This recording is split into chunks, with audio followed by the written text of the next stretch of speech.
Yes, I can. Okay.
Live. Hello, everybody. I think I'm going to stop playing the intro so we can.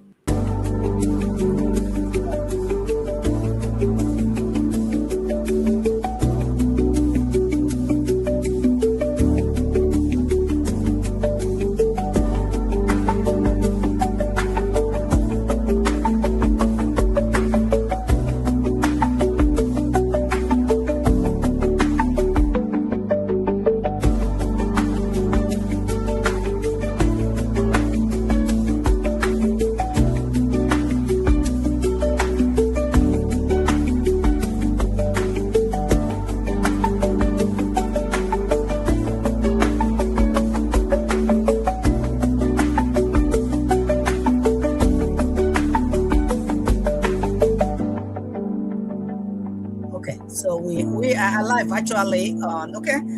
Hello, everyone. Welcome to our show. Welcome.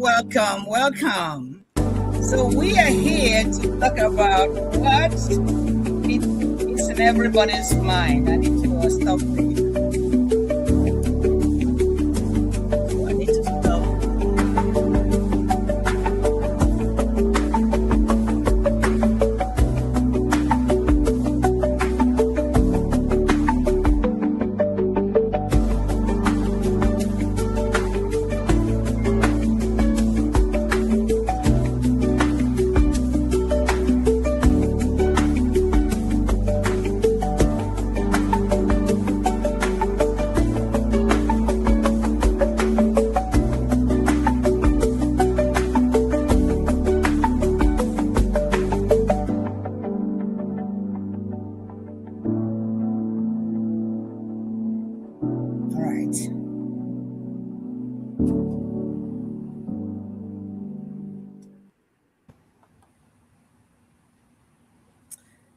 Hello, everyone. Welcome.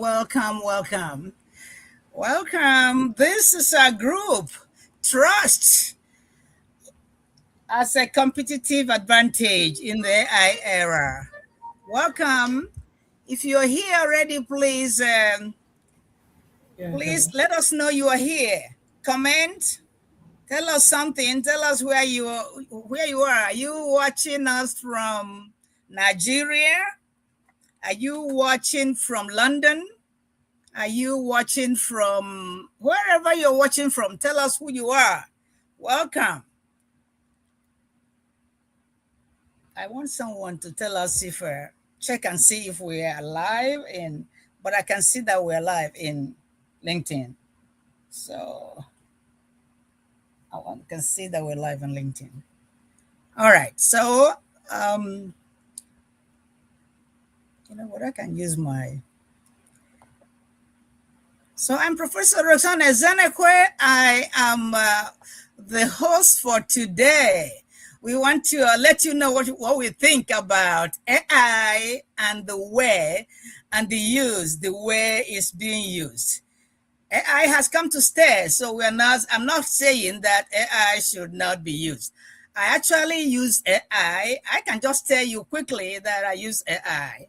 So in a short while, I'll tell you that I use AI. So let me Let me play a very short video if it is here. Okay.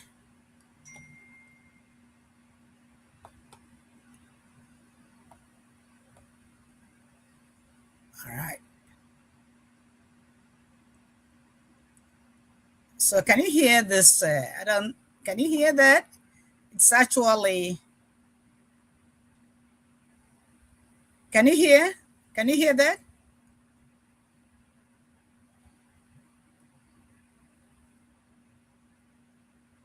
Everybody, can you hear? Or am I the one?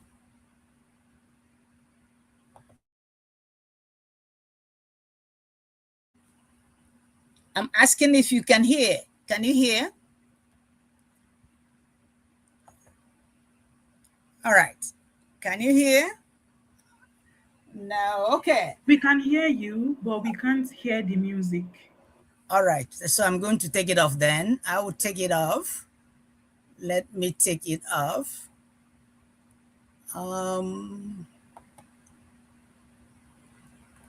So the our topic is, but my question about this is, does this build trust if whatever you're doing in this stage does not build trust?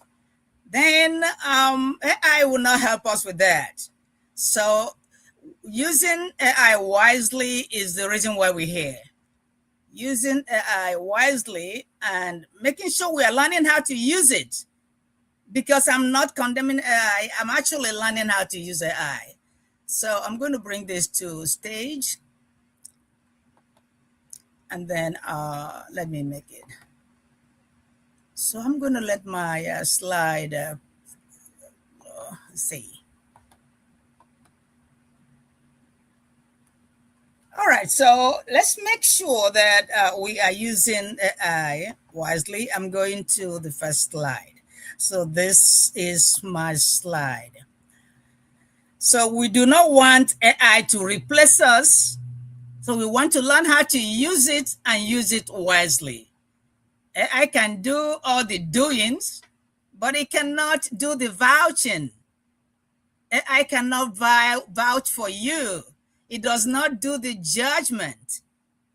It's not accountable for anything. It's not going to be accountable. In fact, after you print something from ChatGPT, it's going to tell you that you are responsible for whatever. So which means you have to go and read it, make sure it sounds like you, make sure you put the human aspect of it, make sure that this is what you want the world to listen to or to hear. And so trust as a competitive advantage in the AI era is what Roxanna, Ezenekwe, and all these 6 professionals, we have all come here to say this, that trust is a competitive advantage. Thank you so much for coming. Actually, I see a lot of people in the, thank you, Ifoma, Michael, thank you so much. Thank you. Now, and those who are here, I can see comments here, but thank you. So we're trying to say that even though AI is around, it does everything fast. It can do the work, but we want to make sure we do not lose our humanity. We do not use our humanity. So that is why we brought out this topic, because some people are arguing that when you look at the profile, you can see a profile that looks like one profile will look at maybe 3 people. And so that means that the way we can use our pictures to make good pictures from AI, but still, there is still a way you can humanize your write-up, your pictures, your videos, and so that it will taste like you, smell like you, walk like you. So that's what we're trying to say. That's what our debate is all about today. We're not actually debating. We are trying to make sure that others know we should take advantage of the fact that AI is everywhere and it's actually cheap to learn from so many places. They might actually allow you to come and learn free of charge. Some may allow you to come and learn what they are teaching for $50. And wherever I see that they are teaching how to use AI, I will be there. I will be there to learn. But as long as I'm learning, I don't want to lose myself. So AI made contents. If you can see my PowerPoint, it can make content, it can make copies, it can put out all the outputs, and it makes everything cheap and infinite. So in an abundance of everything cheap, we have to make sure we are safe. We have to make sure we are safe. So they are buying confidence from us. Whoever is buying from us, whoever is my client, is buying confidence from me. When anyone can produce a polished post, everybody can produce a polished post in seconds. A right thing before, it can be done in a second now. Your audience isn't buying just your information. They want to see who is behind the post. They want to read the human aspect of you. Let me tell you a story. Last semester, spring semester, I had 60 students. And it was time. These students are lifelong students. So I was teaching statistics online. And then I had 60 students to take final exam. But about 10 of them came to me. They had reasons why they would not come for the exam. And so out of the 60 students, I set exams for 50 of them because I already know that 10 will not be taking the exam. And on the day the final exam was over, by 6 p.m., AI has already given everybody zeros, automatic zero for not turning in your work. That's what we're talking about. That is what we are saying. There must be a human part of AI. Because one of my students during the exam had a baby through CS, because I told you I'm teaching online classes and they are mothers and fathers. Like me, I'm also a student right now, like they are. But they had reasons not to come for exam, and I knew that.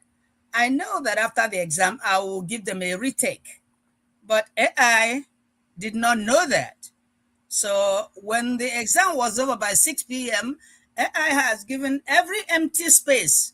See, they take this exam with a computer. So whenever you submit your exam, your grade just shows up.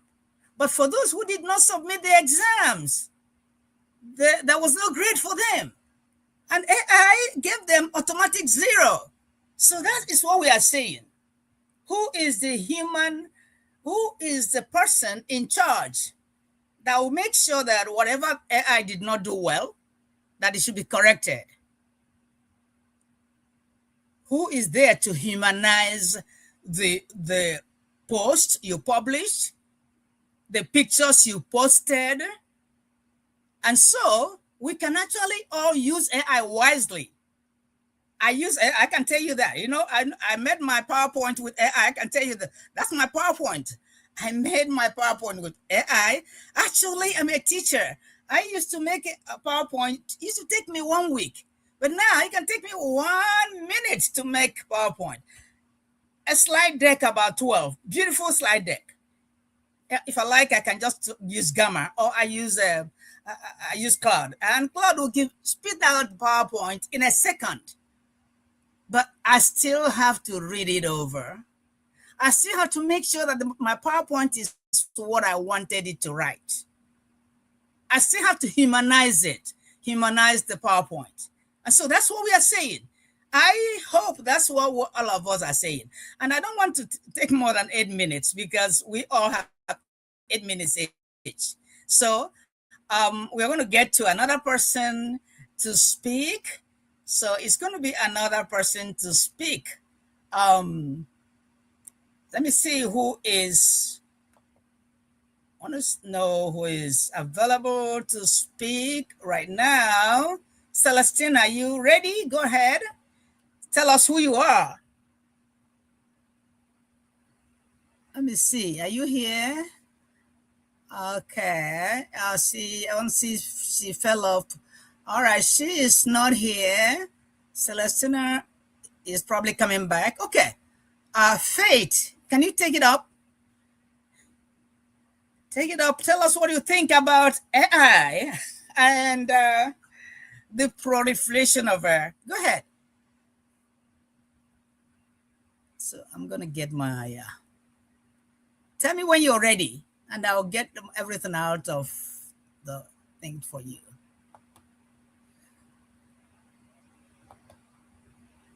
Okay. You ready? Yes, I'm ready. You can. Okay. So what do you need? Just my slide. You can Okay. Okay. open my slide. Let me see. I think your slide is somewhere here. Which one is it? It says trust is the new. Is that the one? No, the credibility signal. The credibility signal. Let me see. I don't even think that I put all this. Let me see. Okay, whose slide is this? Whose slide is this so the person can start? I'm going to put this slide on the deck so you can start.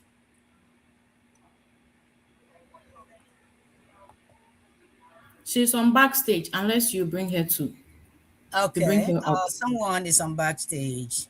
All right, let me bring her back. I think she fell off. All right, so the next person that is ready, you can start.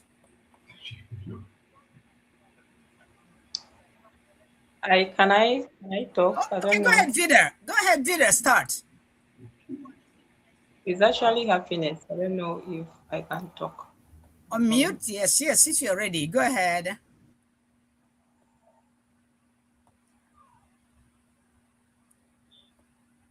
All right.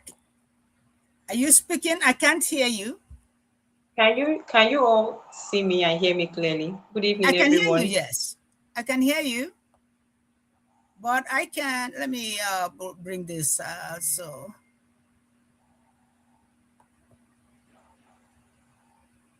Can you hear me?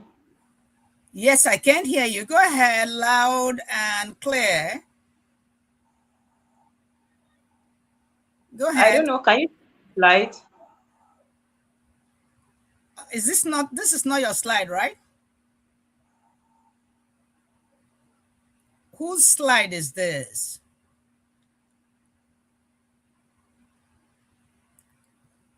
Whose slide is this? Let me go to the part. I wouldn't have it's a waste of time. Whose slide is this? And the only person here now is, let's see, the person here is... Celestina is on backstage unless you bring her up. Who is backstage? Okay. Endurance is on backstage too. Just bring them up so that they can speak. Okay, okay. But you know what? I brought them up before. They fell off. That is the problem. They fell off. Okay. At the stage. Okay. I see what you're saying. All right. So you're back. You're in again. Awesome. Finally. No, don't say finally. Hello. I'm sorry. I brought you up before, but so go ahead. Can I talk now? Yes, go ahead. Go ahead. Feel free. Everyone. Oh my goodness. Good evening. I don't know if all of you can hear me clearly. Yes, yes, I can hear you. Just drop it in the comment section that you can. I just want to be sure that everybody can hear me before I start. Okay, so my name is Happiness Tochi EKEKE. I am a LinkedIn client acquisition and brand strategist. In a very short form, just to summarize that, I help people get clients on LinkedIn, as well as build a personal brand. So that's just what I do. And today I'll be talking about this subtopic that says who is winning right now and why they are winning. We are talking about AI trust as a competitive advantage in the AI era. And outside that, we know that there are things that people do at the moment that makes them win. Nobody just comes up on the stage and then, they just start winning at things, getting results and all of that. So we are going to be discussing how these people are able to get what they have, even with the fact that we are in that AI era where by everybody is, using AI, and trust is going down by the day. I don't know if you got what I said. So that's what we'll be discussing here. And now, my second slide says who is winning right now, right?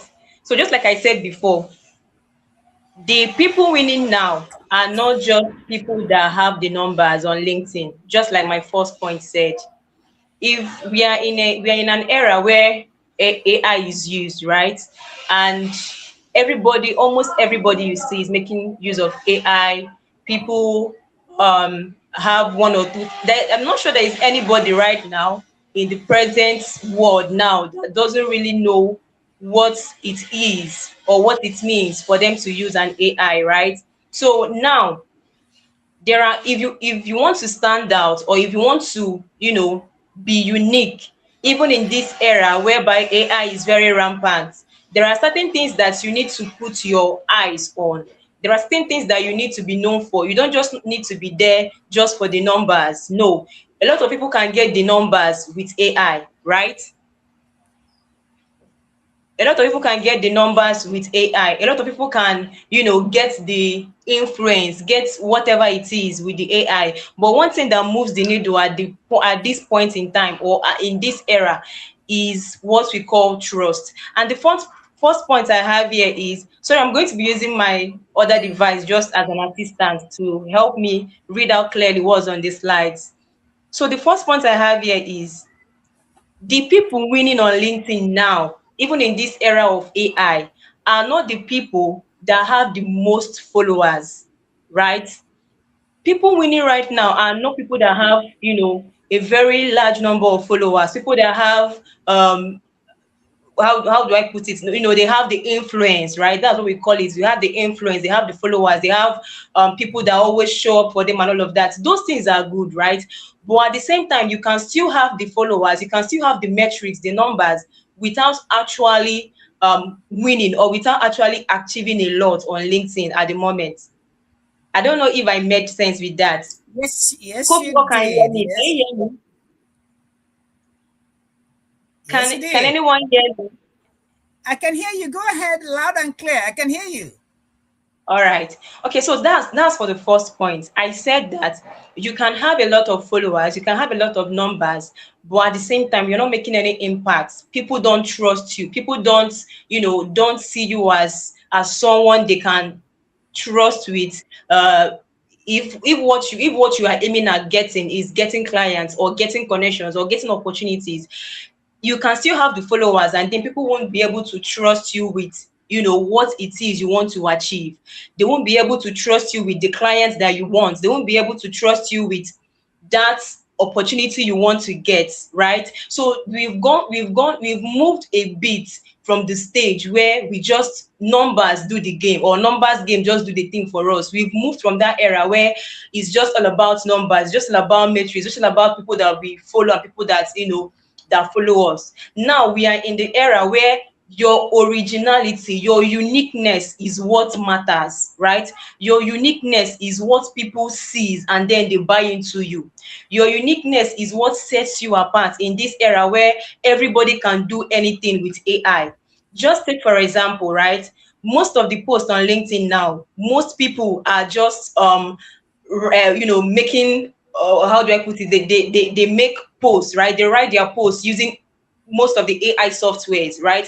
But what will set you apart, or what will make you unique in this era, even in a time where everybody is sounding so intelligent, everybody is sounding so wise, right? What will set you apart is what you uniquely know.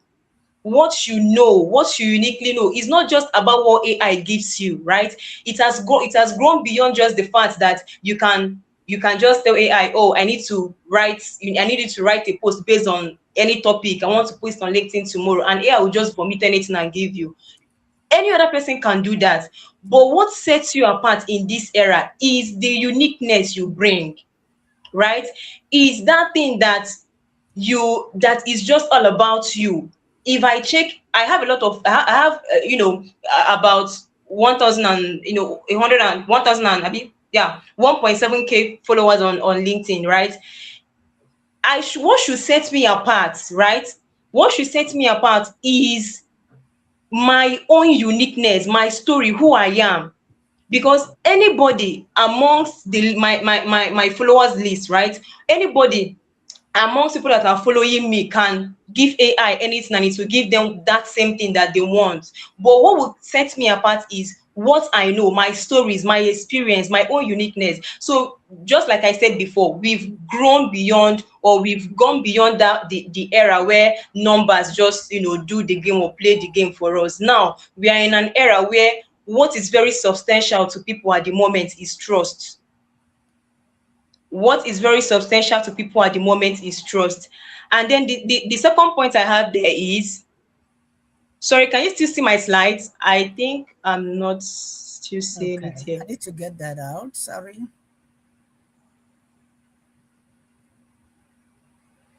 Can you Thank you. still You're see doing my well. slide? Yes, I can still see your Please, slide. if I'm you going to can, pull I it mean up. the audience, if you can, just drop it on Is that the comment happiness, section. right? Okay. Okay, I'm going to add it again. Okay, it's right there. Yeah, so the second point is, people that win on LinkedIn, right? They are not the most active. People that win on LinkedIn in this era where we have AI, where AI can do a lot of things for us, they are not the most active. To be honest, I'm not trying to water down on the fact that being active has its own advantages. No, I'm not trying to water down on that fact. But what I'm saying is, in your activeness, right? In your activeness, you need to add a unique nature. You don't just come out on LinkedIn every day and you are doing every other thing, the normal thing that we do, wake up by 6, do this, do that, and all of those things.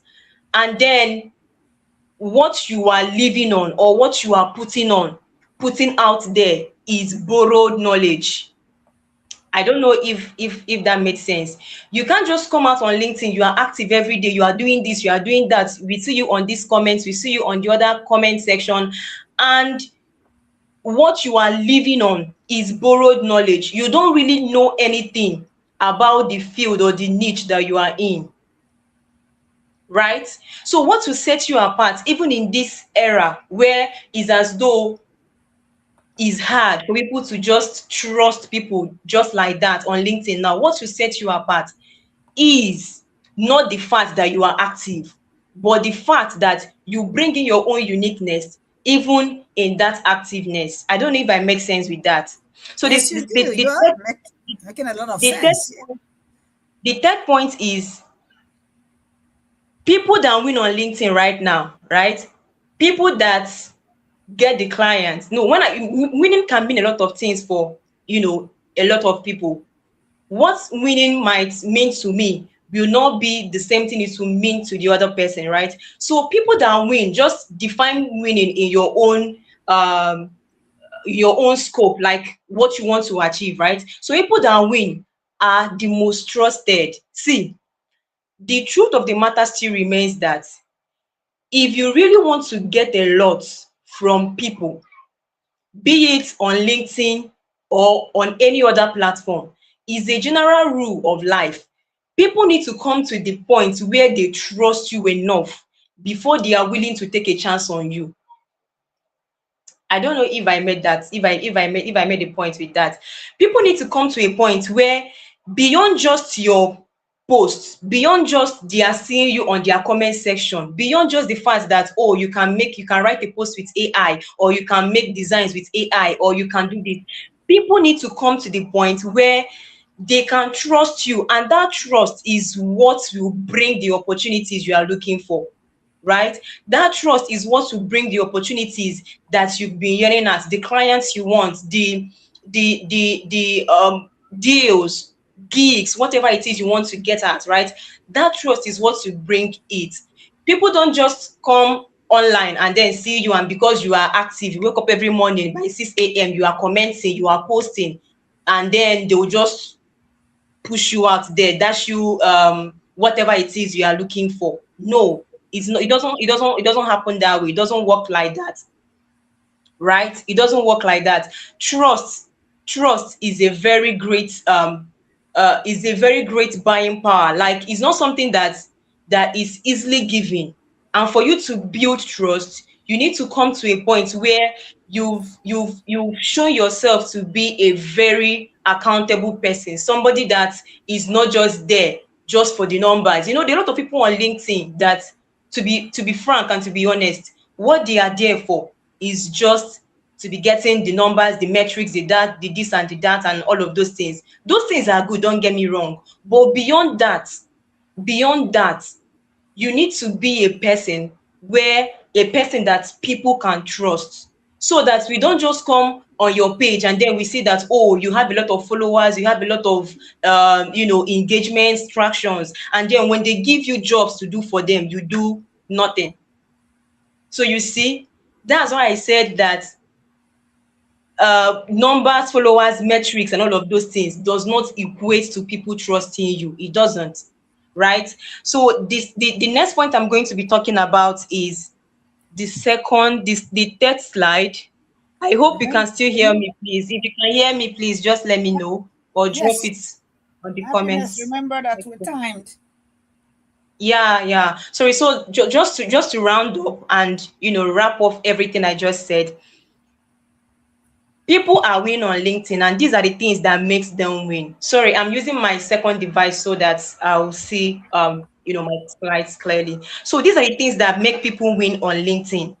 Like I said, they are winning because they are positioned clearly. You can't just come out and pick up anything, say you are in this niche and that niche, and people will just trust you and give you clients. No, you need to be very careful of your positioning, right? You need to be very careful of your positioning, your perception. Like, what's your brand known for? What's your identity? What's your uniqueness?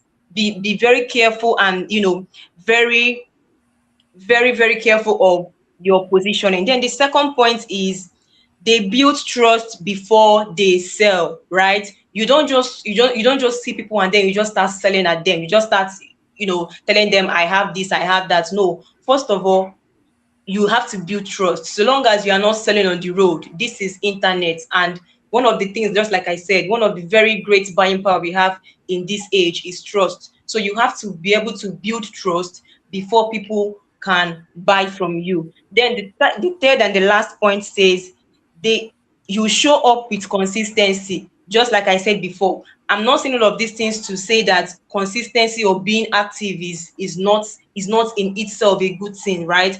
But what I'm saying is, in all of these things, make sure you are unique. In all of these things, make sure you're not working on borrowed knowledge. In all of these things, make sure you know your craft, you know your expertise. We are not just there to talk and talk and talk just because you want to talk or because every other person is saying it. In your consistency, make sure you are unique, add flavor to it. Be someone that has a very good persona. Be somebody that has a very good personality, that people can see you and they trust you and believe in what you are doing. I don't know if I made sense with that. Yes, you did.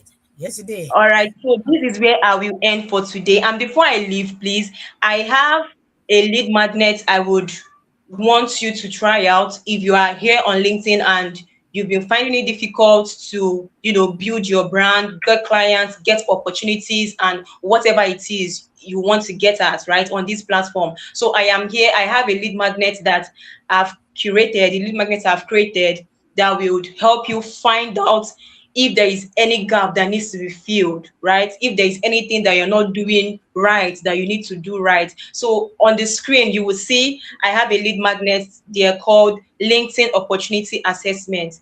What this lead magnet helps you to do, like I said before, it just helps you to see where you have gaps and then tell you what you need to do to fill in those gaps. Please, I would want to, if you really want to get this lead magnet, send me a message on LinkedIn or just drop a message on the comment section and then I will send it to you. Thank you so much for listening to me. Thank you so much for having me on Thanks. the platform. I really, Thank really you so appreciate much. it. Thank you. You keep tuning and listening as Thank always. you so much. Thank you so much. Thank you. Thank you. She dealt with it. She's talking about winning. Who is winning right now? Who is winning? We got to clap for her. We got to clap for her. Happiness she dealt with. Who is winning? She said that those who are winning right now are those who communicate transparently and consistently create value. And she actually created value for us. Who is winning right now? You get an applause from us. All right. So the next person, are you ready? Is it Faith? Let's see who is here now because I don't want to call who is not here. Oh, Faith Okay, is here. I'm ready now. If you don't have my slides, but then you can share my slide. If you don't have the slide, there's no Okay, let me problem see with if it. I can slide it here then. So I want to get her slide off the screen first. Then okay. Getting her. No, we're not exiting. Asking me if I'm exiting. Hey, Nanje, Ursula, thank you for coming. We appreciate you because we know we have a lot of things to do this Saturday, but you showed up to watch our presentation. We thank you so much. Okay, so let me get your slide. Make sure it is here, and then we go from there. Um, so let's see. Well, I'm looking for the slide. That is what is taking some time now. Do you have another one you can use? Suppose this is not here because I see only 2 slides here though. Okay, no So, problem. Let's start anyways. okay, So, okay. Now go Prof, ahead. Is mine is there? good evening, everybody. How are we all doing? My Tell name us is who you are. My name is Idema Faith, and I'm a customer success manager. And I'm also I'm a virtual assistant powerhouse. And I'm called that because I help virtual assistants move from being confused to building a profitable virtual assistant career. So before I start this particular session, I'll be talking on your credibility signal. That is the thing that would make people choose you over AI. So I want to start by asking you a question. At this point in your career, like at this stage where you are right now, as we are talking, can you confidently say AI cannot replace me? Because in a world like that we are right now, AI can generate strategies, framework, content plan, it can write proposals, it can draft emails, it can do a lot of things. But the question I'm going to ask you now is, if AI can do all of this, it can do what you do, what is left that only you can do? That is where your credibility signals come in. So what is credibility signal? It's actually the reason somebody feel the need for you. The person feel like I need this person and you are the right person. In an era like this where AI is everywhere, credibility signals matters more than anything. It's and anyone can produce sound knowledge. Anybody can just ask AI for different kind of information and they'll be given. But what are these things that makes you stand out, that maybe make people choose you um despite having AI to do the work? So the first thing I'm going to talk about is judgment. So the first signal is judgment. AI have information. Judgment is knowing what to do with that information that AI already have. and it is entirely a human skill. So there was a particular day I was doing product sourcing for a client. I came across one particular product. It's supposed to it's like a communication tool. It's supposed to connect all platforms together. Now, I saw a particular one through an ad. The features was very impressive. So I texted them because like I had specific questions that I wanted to be answered before I recommend the product. And I got an automation response. After the automation response, it was still they still gave me the full pricing breakdown, which I have already seen on the website. So I tried to like ask follow-up questions. And I was still getting that particular information. So I just had to let it go. Now, wait, have you think about this for a second? Like, think about yourself. I think we have all experienced how frustrating it is when you have a product issue and you're saying a particular thing to the chat bot and it's responding to totally something different. And even when you click order and type your specific problem, it's bringing back that same answer it gave you earlier. Now, the problem is not even the automation. The problem is automating the wrong thing. And that is where judgments come in. Anybody can automate with AI, but how do you know exactly what to automate? That is where you as a human being, you come in. AI is not outcome oriented. It cannot even catch what was not prepared. If you say AI, if you automate AI to answer yes to every question, it will say yes no matter the question. So that is why you need somebody who understands customer behavior, who thinks, who can track patterns, who can translate FAQs and know exactly when to escalate these things to a real person. What makes you irreplaceable is that you see the system that was never built for the AI to see. That is your judgment. So because of this particular experience that I had, I created a particular tool. It's like a lead magnet for SaaS founders that are looking for, like, they're looking at their customer journey right now and wondering where exactly AI should stop and where humans can step in. So I have something for you. Just send me a DM with the word judgment and I will send it to you for free so that you would know exactly where AI should stop and where humans should step in so that you don't lose your customers. Now, the second signal is context. Context is the ability to look at information and connect it with the human behind it, what they actually want to achieve. Like for me now, I'm a customer success manager. I use AI software to monitor health scores, usage data, and engagement signals, but it does not decide what it means. I can even tell AI, okay, this health score that is reducing, what are the causes? It will give me a list of causes, of course, but it is not tailored to that particular person. If a person now, the particular person or the particular company, the health score is reducing, it is me now to go through the sales recording. I will go through the demo notes. I will find the gap between what was promised to them initially and what they are actually expecting. I will check what point did this break? What patterns am I seeing from my experience? What can I actually do to help this situation? That is something AI cannot do. Now, let's just say, okay, let me move from the customer success to something that any other person can relate to.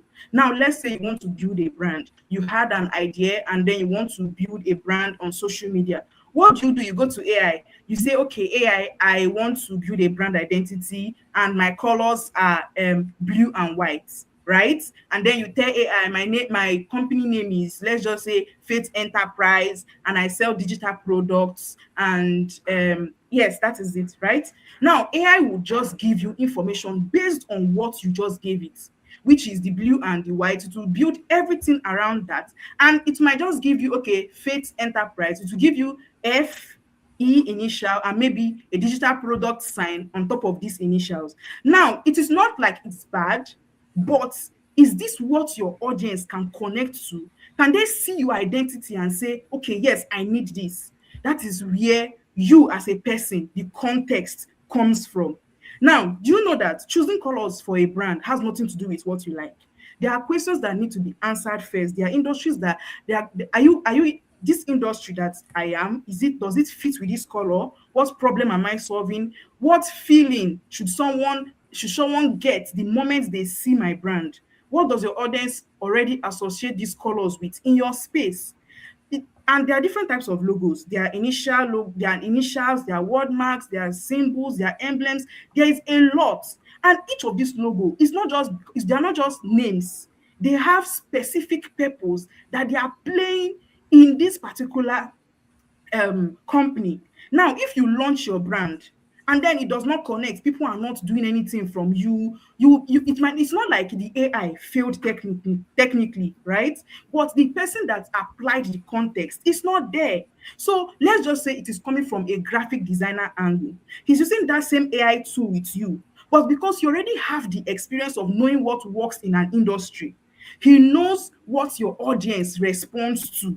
He can see, like, he knows what your logo should communicate before anybody even read what you're supposed to say, right? Now that is where him as a person, you need him, because this is a professional in his field, and he is now the person that would give you the context of using the AI. Despite the fact that you have AI, you can use it, but you cannot achieve that particular result. That is the difference. So it's not as if you're not reading just data, you're actually knowing what that data means before you know the person. All right. Now the next signal we are going to talk about is your voice. Now, AI is everywhere. AI is everywhere. I'm not even going to tell you, oh, use AI, don't use AI. Use it. I use AI every day to work faster, to structure ideas, to prepare for meetings. But I will not outsource my thought process, my story, my voice. When you outsource these things to a tool, you become indistinguishable. You see two people with the same prompts, the same structure, the same output. So if the person that wants to hire me can actually use AI and do these things, so what are they bringing me for? What exactly am I coming in for? So let's not even forget that AI was actually built by humans. The models are improved by humans' thoughts, and this intelligence inside, it came from people's thoughts, people that thought deeply, like people contributed to these ideas. If some of you were the ones responsible for improving the model of this AI, I'm not sure we would even have this much value from AI, because you don't think for yourself at all. You're supposed to have a particular thought process. You, as a person, AI is supposed to back you up, not be your voice, not be your thoughts. I wrote the virtual assistant blueprint, a book that helps virtual assistants move from confused to building a profitable career. And people got it. Now, they can easily go and ask AI, how do I build a profitable VA career? And AI will give them full material, not even if it's 10 chapters they need, AI will give it to them. But why did they come to me? Because of my stories, my voice, my thoughts, things I discovered in my own phase of life that no prompt could have surfaced. When I finished from university, I did not have a job. I did not even have a plan. So I took a VA course. I did everything. I applied. There's nothing I did not do.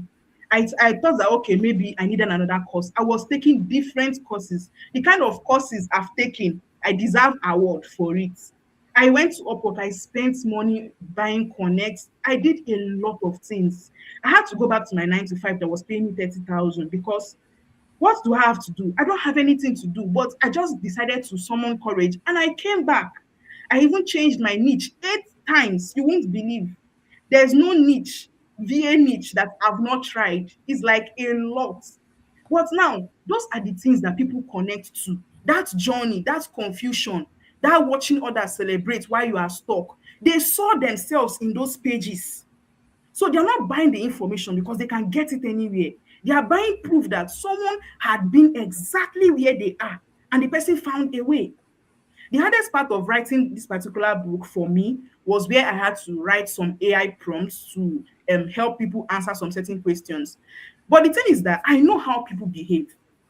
They just see a prompt, they copy and they paste, they copy and they paste. And then you see everybody with the same prompt, the same structure, the same everything. So what did I do? I added questions that you should ask yourself after using these prompts. Those questions is what will help you to know that this particular thing that I'm doing, is it the right thing? Does it fit me? Does it fit my voice? Is this me? All right. Now, this is exactly what is happening on LinkedIn. to be very honest. You will have I've seen two people, up to three people with the same profile picture, but slightly different faces. Why? Because maybe a creator dropped a prompt on how to create image, and they dropped their inspiration image. But people did not even think that, okay, the person have his own face, have his own facial features. And all of a sudden, um um the person now feel like, oh, the person will just copy the prompt and paste. What are you expecting? You will have the same identity. And I'm like, how do you not see that you are not this person that this AI created? And they are so nonchalant that they just go and upload it. They don't even care. And I'm like, how do you do all of this? So AI is not even the problem. It's us. It's you. You don't think. Your thinking is the problem. That is the most dangerous thing happening in professional spaces right now. AI is not even replacing people. You are the one replacing yourself with AI. Your stories are your credibility. Your specific experiences, your real lessons, your genuine perspectives, these are what shapes you. And this is what makes people choose you over AI anytime, any day. AI can generate content, but it cannot generate you. You are you. You are you. So if you're a virtual assistant and you're still finding your footing, maybe you're still confused about your niche, you don't know where to start from, or you've been trying, you have a polished profile, but there's nothing is moving for you. I wrote this virtual assistant blueprints as a step-by-step guide to move you from confused to to building a profitable virtual assistant career. So you can just send me a DM with the word blueprint, and I would send you the link, or you can check my featured session. It is there. So I want to come back to the question that I opened with. Now, after all of these things you heard, can you confidently say AI will not replace me? If you can't, you have to go back to your process.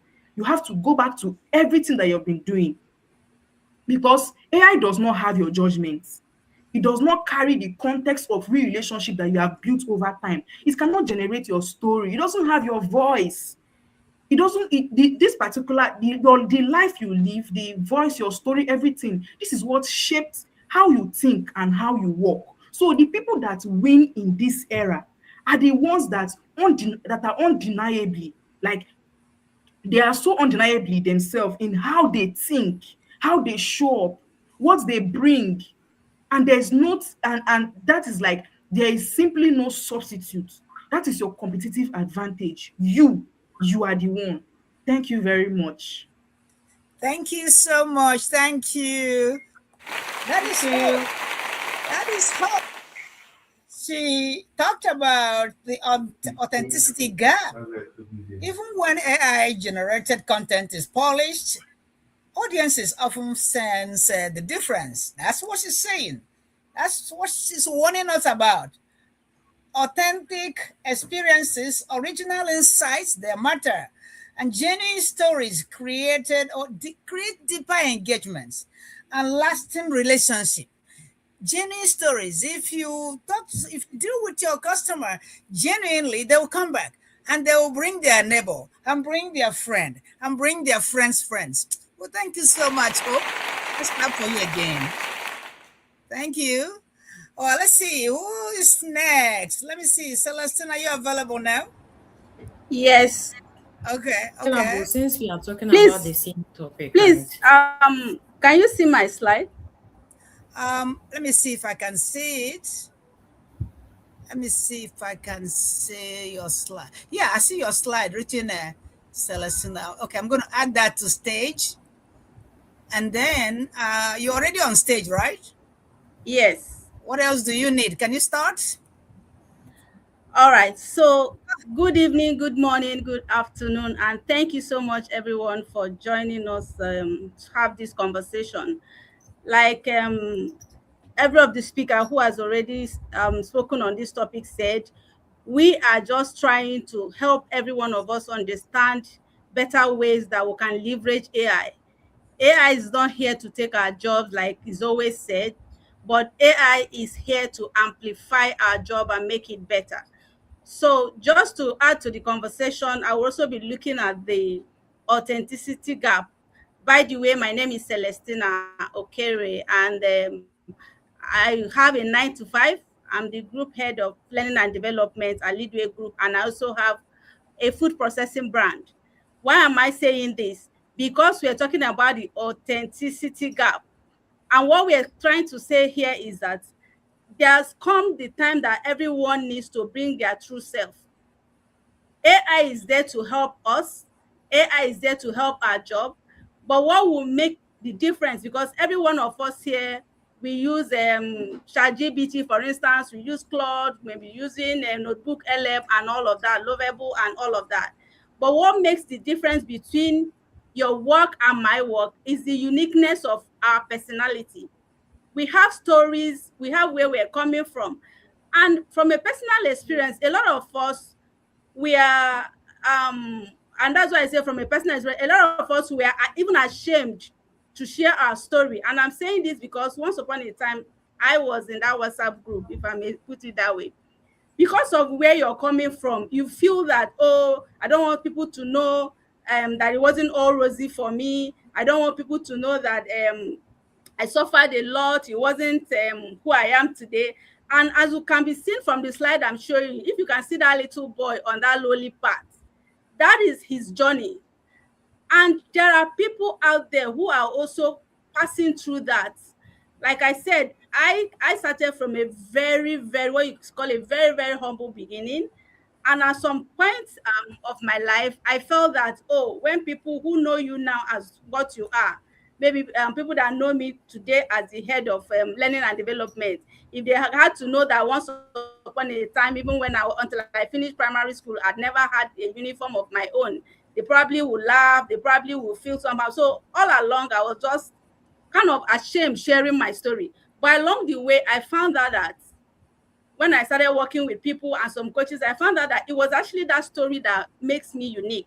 Because there are people out there who may still be facing through that same challenge, but they need to know, like Faith said, they need to know that somebody has been through that journey and made a difference. So that kind of gives them hope, and that builds the trust they are looking at. So like when you look at my slide, you say why people can feel the difference between real and AI generated. They can feel it because when you create a content that is making everything perfect, when people look at it, they can't relate. People want to relate. There are a lot of content now because I mean almost everybody is using AI, but people are looking for that one that gives them that connection. And that's why I say in an AI era, polish is no longer enough. It's not enough to sound so good. Your English is well polished. You're speaking in a very good phonetics, and everybody. Before, people also will be shy to speak because they will feel people will laugh at them the way they are speaking. But in the era where we are, people are looking for the pulse. They want to feel that connection. And that's why you see there are some contents that are in local dialects. And guess what? Those people are doing well because people are not just looking for a perfect being now. They want to see the connection. And so the next thing is people may not have the word to experience what they are seeing.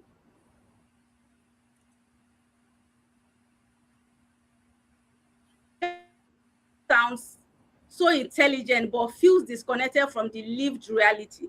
People want to relate to your experience because there are people going through similar experiences. And again, what I've seen from my experience is that every one of us, just like the word of God usually say it, irrespective of your religious belief, there's that word that everybody has talent. God has given everybody one thing or the other. You may think that, oh, I'm a fresh graduate, I do not have any work experience. There are people in school who want to know how you were able to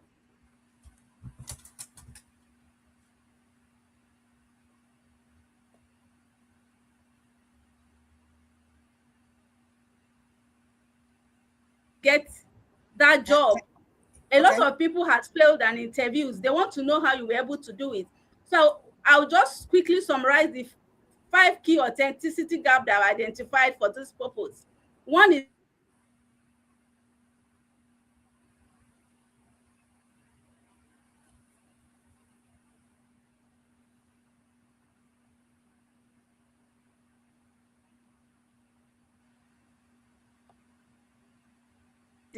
AI will just give you what you want to hear.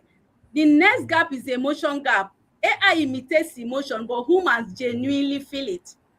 That's why when you see people cry online or go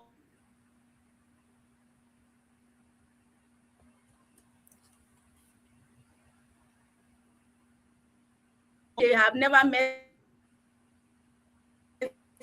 I think you are breaking. continent, just because that human connection is there.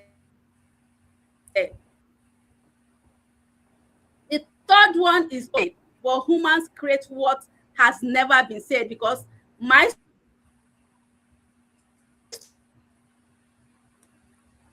story that makes you who you are. And then the next gap is relationship gap. Everybody can be on the keypad and type whatever he or she wants, but humans build relationship. And that's why you see that online, even in the LinkedIn that we're having conversation, a lot of us have been able to build very mutually rewarding relationships, even without meeting ourselves for the first time. Some of us are scattered all over different continents, but we build good relationships as we're benefiting. Like a number of us on this call, we're in different continents, but look at what we're doing. That is relationship. And then the fifth one is integrity gap. People earns credibility. AI can only create it. It will just create the signals, but people want to trust you, just like some of my colleagues who have spoken earlier has said. It is by what you project, the kind of personality that you try to see. That's what makes them connect to you and trust you and want to buy from you, or even want to get collaborations and all of that. Just like I said, AI does not have scare, it does not have lesson. So when there's your story is not showing us the journey, it's not showing us the pain, then there's no truth around it, because we all know that as human beings, nothing is perfect. There's always a journey. Your story is not a weakness in your message, it is the evidence. I learned that from my personal story. Like I said, from my going to school to becoming a graduate to even starting work, it was all a very rough road. But guess what? Those are the stories that define my moment. And that is the credibility I've built, so that when I'm speaking to people who wants to change their journey from where they started to where they want to be, I tell them my story and they can relate, because guess what? That's their predicament right now. I'm not coming to tell them that, oh, just click one and then you make a $1 million, or you make a 1 million naira by just a click, without telling them the story. So that builds the connection. Then how do you, lastly, the last thing on my slide is, how do you address that credibility gap that is already identified? Use AI as an assistant, not your identity. Make sure that you are always projecting the real you, the you that people want to know. Lived experience. Bring the story only you can tell, because we have different stories, because our journeys are different. And then again, say what is real, not just what is impressive. Maybe you want to talk about what everybody is talking so that you will blend, but instead of that doing you favor, is actually a disfavor to yourself. Then build trust and influence. Let people feel the person behind the words. AI can generate the words, but you can supply the soul, because it's only human being that will let the others. And the good thing, like I said, is irrespective of your niche, irrespective of your story, irrespective of your journey, there is somebody out there that is meant to listen to you, to buy into what you're selling. And that's why when you look at the people we call influencers, look at the kind of love that those people enjoy. Somebody can just pick maybe a bottle of water and say, oh, my dear, my people, this bottle water is what I'm drinking every morning, go get them out. And before you know it, the bottle water company sold out. Why? Because those followers trusted and they connected to that particular person. And like I said, it does not matter your kind of personality. What your niche is may not be, everybody might not like it. If I use an example, let me pick somebody like let me use a Kora Obidi, for instance. Some people look at her and they'll be like, why is she always exposing herself, the kind of dressing she's wearing? They don't love it. But guess what? There are some other people who love everything about her and is willing to give whatever they have to make her happy and support her. Another good example I want to bring is someone we call here in Nigeria a very dark man. Is the kind of activist, even though he usually say that he's not an activist, he's an online police. Some people are not comfortable with his style of like his personality, but guess what? Hundreds and thousands of people are willing to even lay down their own lives just to make sure that he's happy. Why am I bringing this? It's just to summarize and say, forget about wherever you're coming from, because I have a personal belief that I always say that because of my own story, I say that wherever you started does not define your journey. You have the capacity to make a difference, and the only way you can make that difference is to bring your true self. When you bring your true self, there are people who can relate to your journey, and those people who can relate to your journey would be able to relate to whatever you're sharing. That way they easily connect with you because your story is relatable to them. They can connect to the problem, they can connect to the challenges, and then they will see possibilities in your achievement because you have followed through that journey and you've been able to show them that you can do it.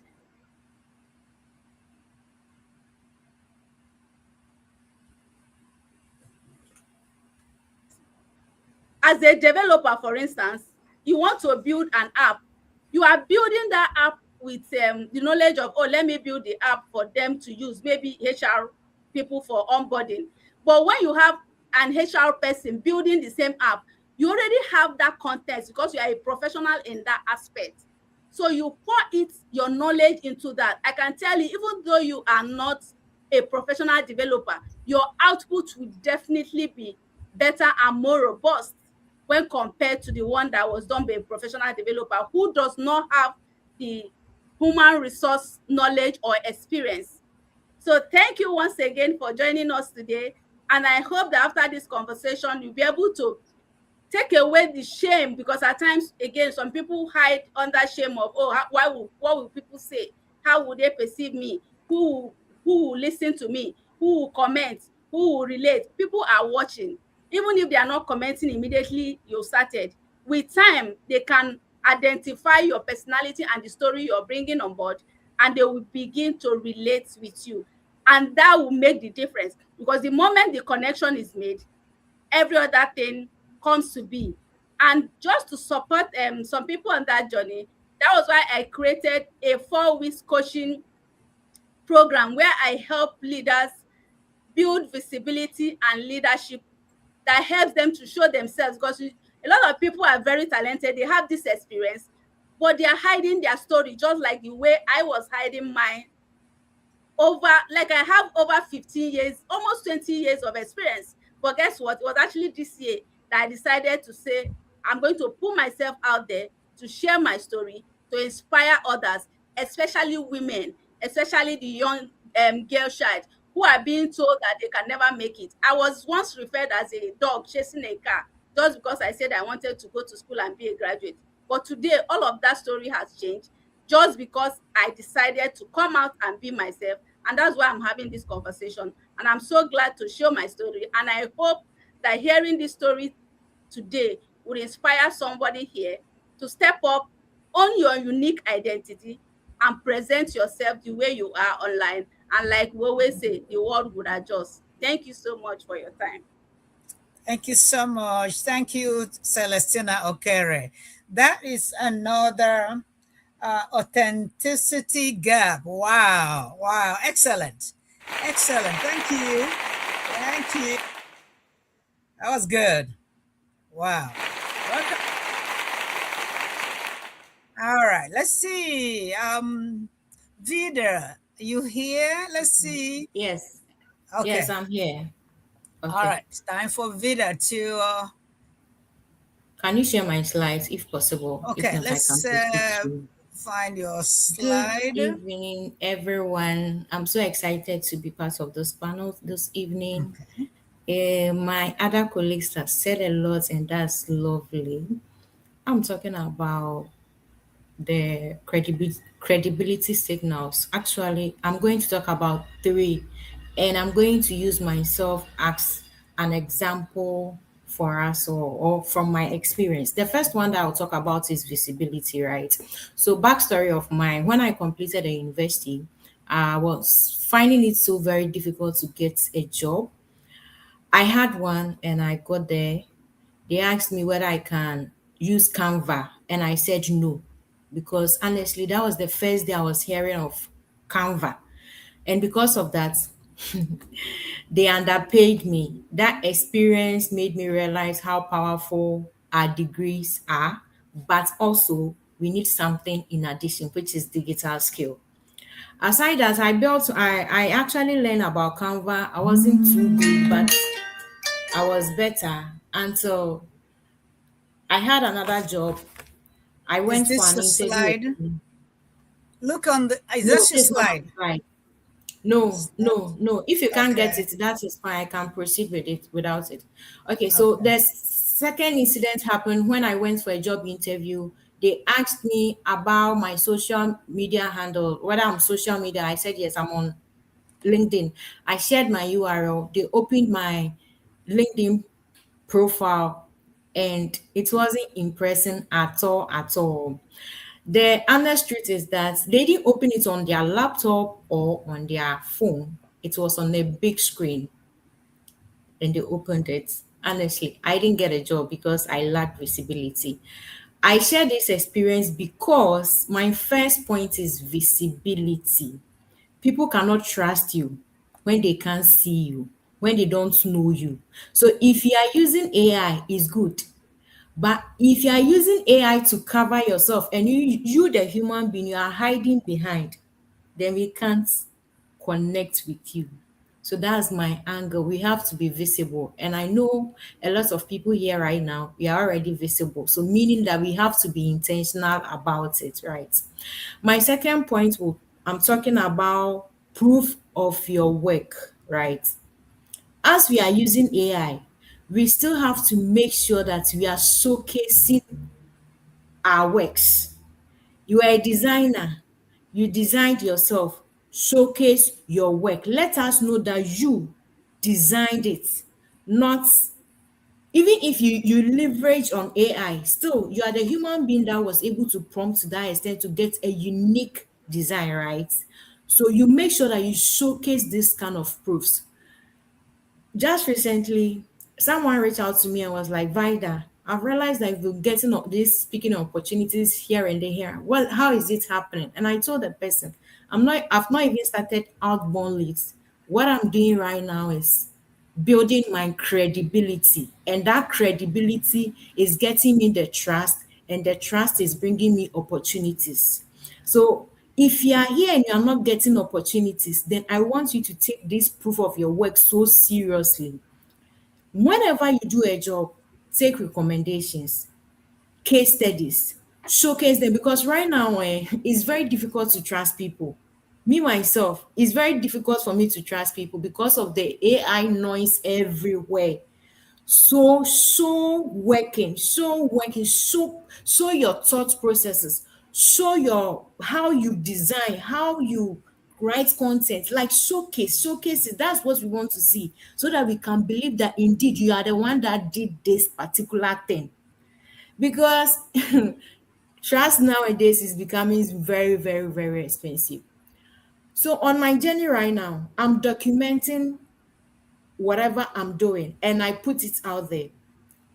Recently I had a speaking engagement. After the speaking engagement, I the people were sending me testimonial like, oh, how was the session, and they were sharing their views, how it was. So what I did was that I just took one of the testimonial, put it on my WhatsApp status. In less than 30 minutes, I had an inbound lead that I should become a personal branding coach in a different academy. Trust me, it's working. It's working. It's working. This proofs is going to speak for you when you are not there. People see it and they can relate with it. Especially when you document your journey in such a way that people can see where you are coming from and where you are now and where you are going. That's where one of my colleagues was talking about your story, right? Let us know where you started from and where you are now and the vision even ahead of you. These are some of the things that people can trust you so easily. And I have I have done it myself, Les. I have done it myself and I've realized it's working. Currently, I'm ambassador for Canva. How I got this ambassadorship was so easy for me. This one made me realize how showing proof works. So when I came on LinkedIn, I was talking about how I got rejected for how I got underpaid due to me not knowing how to use Canva. If you have followed me for long, you know my story. I've been talking about this thing for a very long time. So when the opportunity came that they needed ambassadors in Africa, someone recommended me. All because I've been saying this thing. I've been saying it. And also, I don't just say it. Oh, I'm someone that I design LinkedIn banners and those kind of stuff, personal branding stuffs. So when I design, I showcase to the world that at first I didn't know how to use Canva, but now I've learned and this is what I've designed. Then I'll put it out there. Indirectly, I was telling them something to the extent that opportunity came and someone remembered that this lady that has been talking about this thing and been saying that no, she's learning Canva, this is where she has gotten to blah blah blah blah blah. Boom, I had the ambassadorial deal just like that. Within 3 days, I was approved. Why? Because I've documented my journey. People can see that I'm growing and they can see evidence that indeed now I've designed something. Now, I don't want to talk much, but this one there is so important to me because we all want opportunities. But when AI dominates your brand, it becomes so difficult for people to trust you. That is my whole that's what my presentation is about. Document your journey, show proof, show proof, show proof, and you get the opportunities that you are looking for. Right. The last thing that I'll talk about is genuine relationships. AI is here, yes. We are using it to advantage. Good. But the thing is, it can't build our relationships for us, right? So it means we still have upper hand. It cannot replace us, right? So build genuine relationships. Genuine one, not the casual one, genuine ones. On LinkedIn, you can get genuine people, genuine friendships, and the fake ones are more than the genuine ones. That one is true. So someone will even send you a message, and you'll be like, "This person, how?" Like you question yourself, where is this one to coming from? Because it's not genuine. Right from the DM, the message, everything, AI, chan, like there is no personality in the message you are sending to me. How do you want me to respond? So build genuine relationships. When I started my LinkedIn journey, I built one genuine relationship, and what that genuine relationship has done for me, hey, I've realized that it's not only likes and comments. Indeed, you need to build relationships. This particular person connected me to an opportunity in the UK. I went to a conference online and I met another person. This person too became a client of mine. Nothing like interview or whatever. Oh. True. Currently, they are having a branch in Ghana, and indirectly, I'm going to be part of the company. Like, right?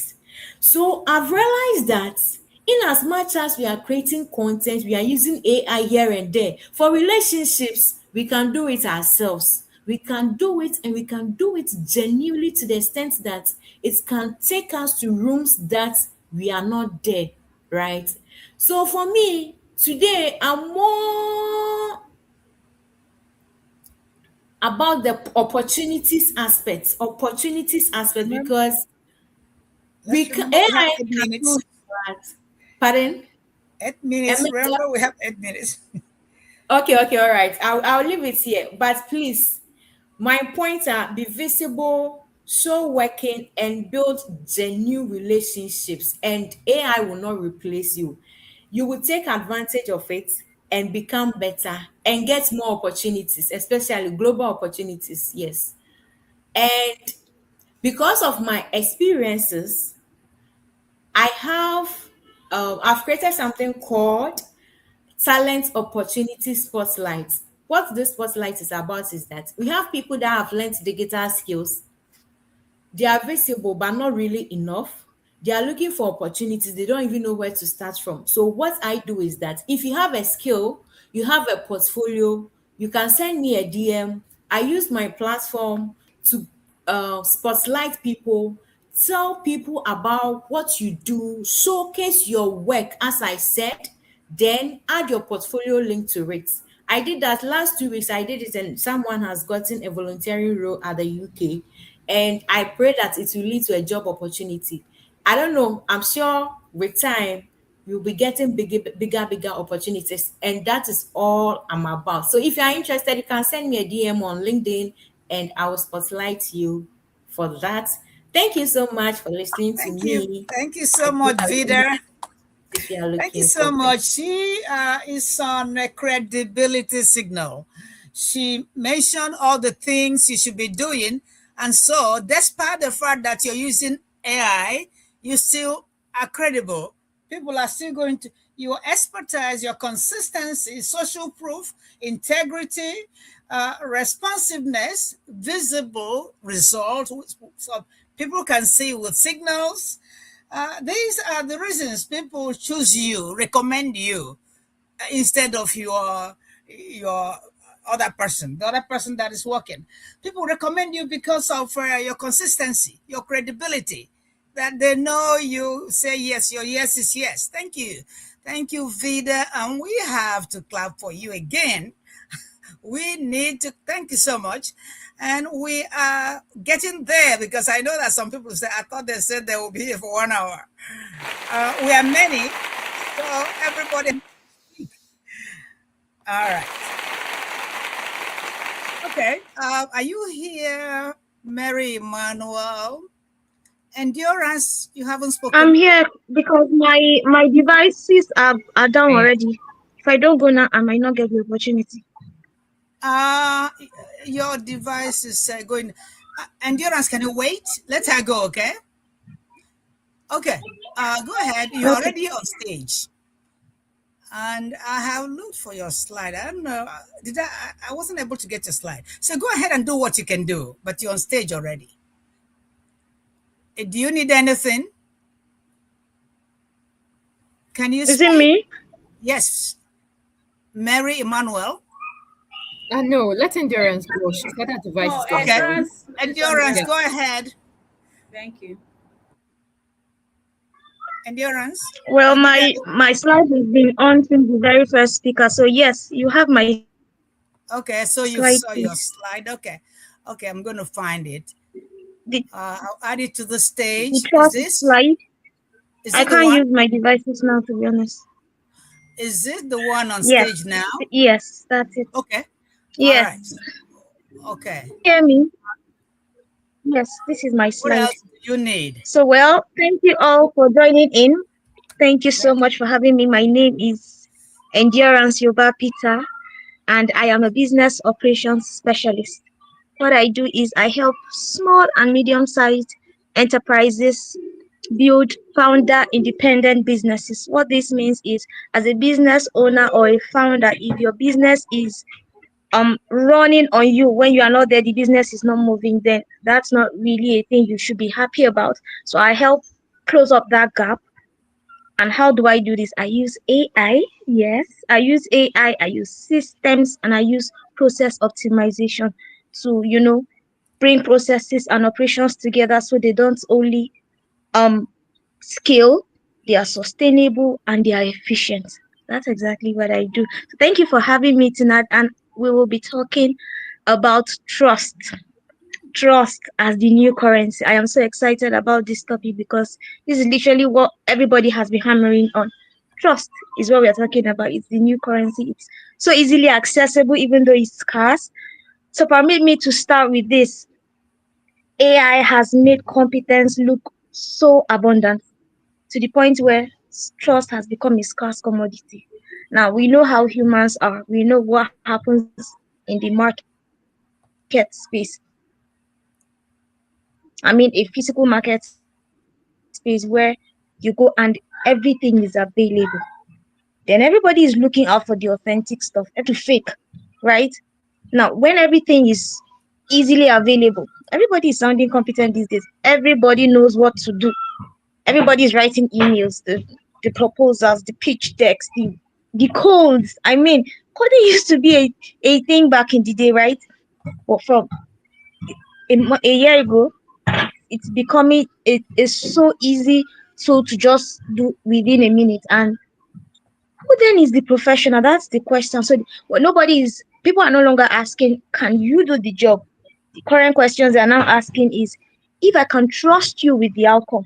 Now, I am trusting you with my business. That's a huge responsibility, right? I'm not going to trust it to just anybody. I'm not just going to trust it to anybody using a random tool that I know how to use, because everybody has access to these tools. They're readily accessible. Even a 12-year-old can use these tools these days. But then, who is going to give me the outcome I'm going to believe? The idea is understanding what people believe in, right? Others will use the term better storytelling. But I will tell you, it's not just stories. It's something they are connecting with, and that's trust. Who is more believable? Everybody has the competence, like I said. Everybody has the resume, the portfolio. What's a portfolio? If you can show it, why tell it, right? So everybody has that thing to say. Everybody has that thing to show. But whose story is more believable? Is that person that is giving off? I can bank on him, right? I can bank on her. That's what we are doing tonight. And over the years, what I do as a operations specialist, I have come to realize that everybody can access every tool. Technology has made these tools so easily accessible and so efficient. But then, who is to be trusted with it, right? That's what we're going to be exploring. Who is to be trusted with this? Trust me is the only thing that makes that tool not just a tool or something I can rely on. That person is suddenly looking more competent. That person is suddenly looking more responsible than the other person, but yet they all have the same resume, they all have the same portfolio. Nothing is special, but because it's coming from a trusted source, that person is just casually coming, giving off that energy. Like, I really need to work with this person. I really want to talk to this person. All right. Prof, can you take me to the next slide? Okay. Is that Yeah. possible? Yes. All right. Next slide. Now Can you? let's think about, yes, that's it. Let's think about what AI can do these days. Was it Faith? Faith mentioned writing proposals, emails, and all. But then I need us to take back a little bit what we see on LinkedIn every day. Everybody is sounding like a professional. Everybody is a consultant these days in their field. But then that's not true, because when these people come in front of a client, whatever it is they have been writing about is not really the thing, right? Because they are not putting themselves in front of that person. You see that every day. Okay, the post is so polished, it's so nice, it's so unique, but then when you go into the DM or the comment section, it's not adding up. The person writing this comment is not looking at like the person that posted this stuff, right? It's giving off, I'm just a newbie kind of I'm just a newbie in this industry. But pardon me if I say this, there's something about honesty. There's something about communicating so clearly and so simply that it just builds whatever it is. You just go from here to here because that person understands you. There's nothing wrong with being an entry level person. There's nothing wrong with being a newbie, as long as you're honest with it. But the fake it till you make it gang preaches, no, you can't come up as a newbie. Oh, you can. Please pardon me, you can. I'm so sorry if that is your belief, but I am here to tell you tonight that it is fine. It is completely fine to be a newbie. Now let me share a story of what happened to me while I was an intern, right, to my then boss, while I was transitioning into the operations role from being an admin support. I used 3 minutes after a company-wide meeting to pitch myself that I really need to move into the operations role, right? Now, I didn't do this while waiting to be perfect. I didn't do this while leaving that space, because it is actually okay to be made. But here's the thing. In 3 minutes, I was able to convince my boss without no slight, without nothing. I just pitched myself in, and I just happened to like, sir, I just need to talk to you for the 3 minutes I slept, and that was it. there and then he approved that I get moved from whatever it is I was doing as an intern and go into the operations role. Yes, it was that easy. Then the next thing he said was, send me a proposal and let's see how this could work. Yes, I was an intern. He knew I was new to. I don't need to tell him I'm new to it, but because of the quality of work I have done before now, yeah, I have proven beyond reasonable doubt that this is possible with me. And I didn't just say it. I have showed it. I have proved it time and time again. That is what trust does for you. Why, like I said, why tell it if you can show it, right? That's what trust does for you. Now he could have said, "Nah, I know your capabilities. I know what you're able to do because I've been working with you." Could have said that, and I'm sure he thought of it because he's actually I've actually been working with him. But then what happened? I got moved. I got elevated. Right now, let me share a quick story that happened to my friend in May of this year. She is into the HR space, and she happened to be working with a particular company then. So she got a call on a Saturday evening. She was busy with house chores. What happened there? She got a call, and immediately she got that call, she started pitching what her company was doing because that was what though she's a specialist, but then the HR thing was what they were into. And when she got the call, she didn't know that that call was a proposal for her personally, not the company she was working for.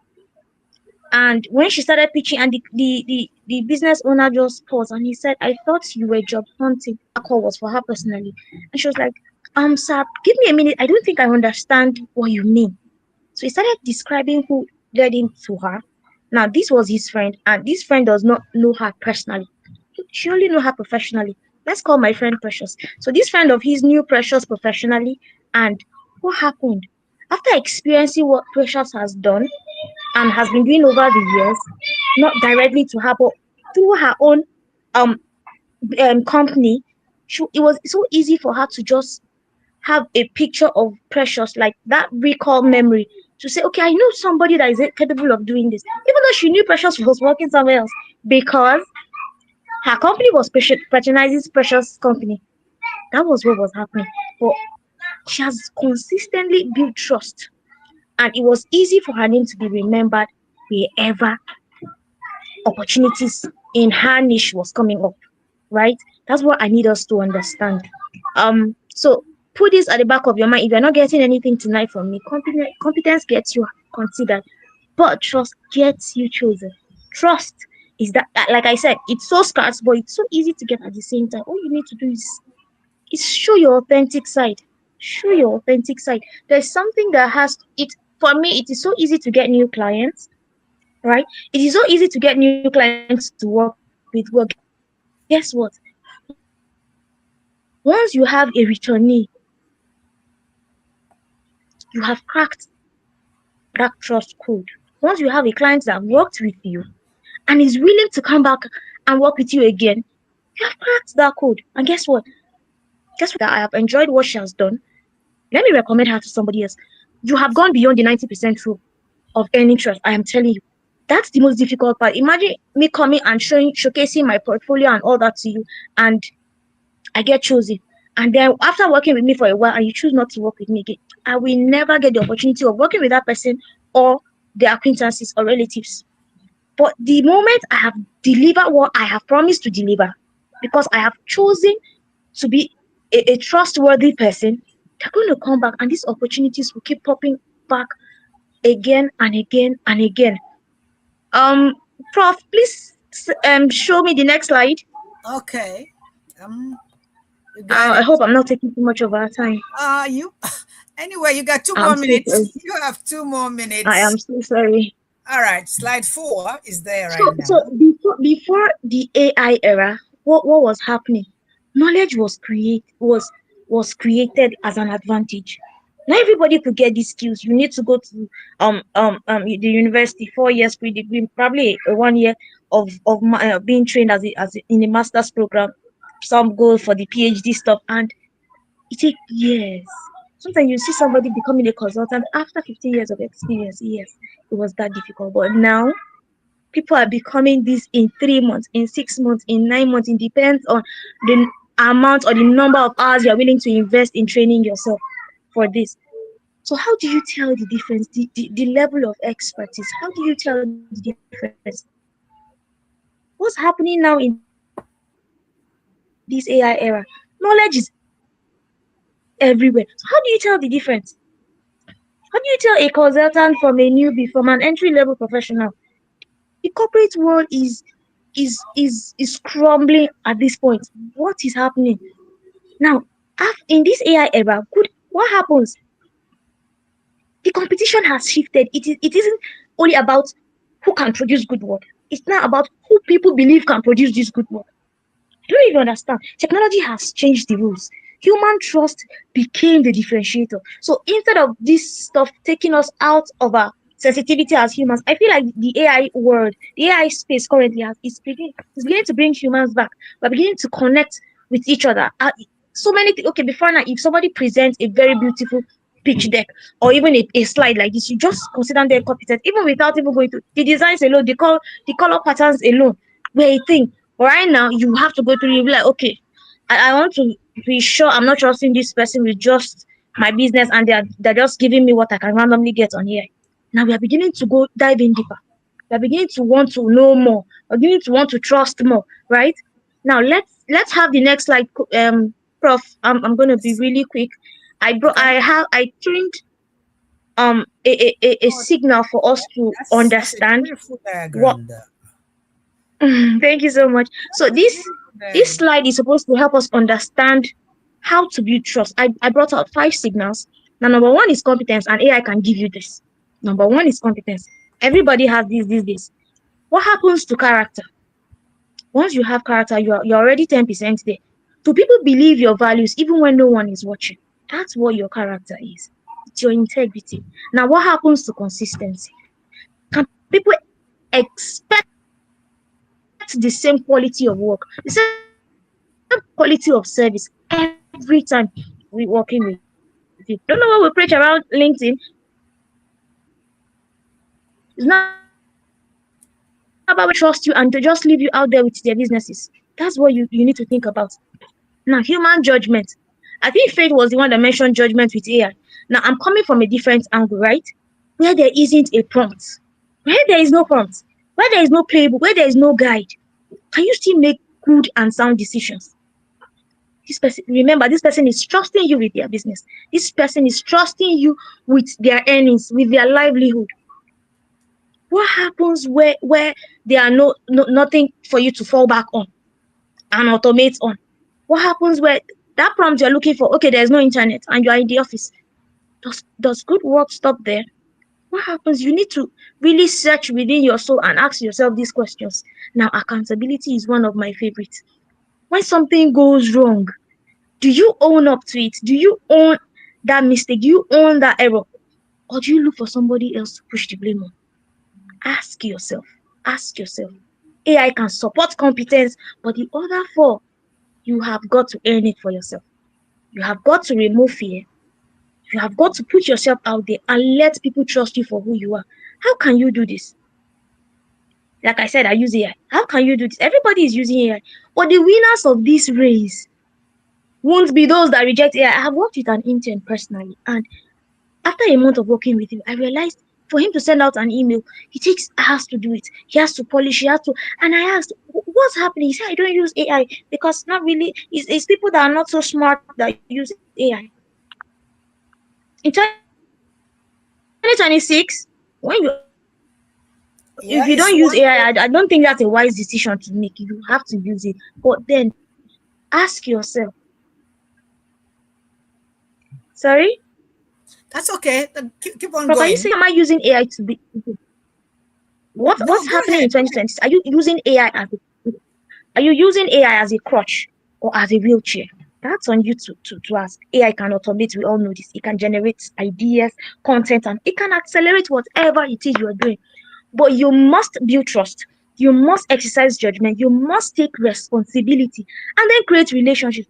Let's not talk about the relationships happening on LinkedIn, please. I mean, genuine connections with other humans. Because these people are not machines. These people are humans like yourself. You need to put yourself out there and give as much as you're willing to expect. All right? AI is your amplifier. It is not your identity. Remember, use it as a crutch and not a wheelchair. All right. Every interaction leaves people. Prof, can you go to slide number 7? And I'm done. It ends Okay, at all 8. right. Yes, Okay. I'm done. Now, every interaction leaves people with either trust or less trust. Are they trusting me more or less? You're experiencing endurance Yoba'a Peter today for the first time. Are you gonna trust me more with your business because I know what I'm doing or not? Whatever conversation you are having with anybody at a particular time is going to earn you that trust, or it's going to deplete it. It's a fact. And you have to keep telling people they have to trust you more. How do you do this? It's by keeping simple promises. Something as easy as keeping a promise will change the whole plan for you. It's that easy. Like I said, it is a scarce commodity, just a scarce commodity, but then it is so easy to get. Something as easy as keeping a promise will get you there. Being honest. An error happened. Responsibility for your actions. Communicate clearly. Oh my goodness. Communication, communication, communication. I don't know how long people have been saying this. Everybody has been preaching it. But do you communicate clearly? You're saying one thing and you're meaning another thing. Say what you mean. Do what you say. Keep those promises. Take ownership. Be responsible. Right? Trust is built in moments most people overlook. Trust is built in moments most people overlook. As AI lowers the barrier to producing work, the people who will win are those who combine capability with trust. I will repeat that. AI lowers the barrier of producing work. Competence is everywhere. But the people who will win this race are those who combine capability with trust. Don't just become more productive. I cannot tell you the number of productivity tools that are out there. Most of you know it better than I do. But don't just be more productive. Become more trusted. Become more reliable. That is what is going to get you from this level to this one. And the clients will just keep trooping in. I will leave you with this. I will leave you with this idea. AI generates work, but only you can earn that trust you want. AI will generate the work for you, but only you will earn that trust. Thank you so much for listening. Thank you so much for giving me the time. And if you are a business owner who needs structure, who needs to understand what is happening with their businesses, the patterns you need to recognize, those that you need to lay off, my DM is wide open. I thrive. I enjoy helping businesses understand the numbers game, right? Come on board and what needs to be cut off. That is exactly what I do. And if you are that person, please slide into my DM. It's wide open for you. Thank you so much for having me tonight. Have a good night. Thank you so much. Thank you so Mm, much. That is beautiful. That is Thank so you so beautiful. much, Prof. Endurance. We enjoyed. Oh, well, that's going to be a replay, so you can watch this. That's going to be a replay. So she dealt on why trust is the new currency. Why? How to stay irreplaceable as AI reshapes how we work and compete. Oh, trust is the new currency. That is her answer to that.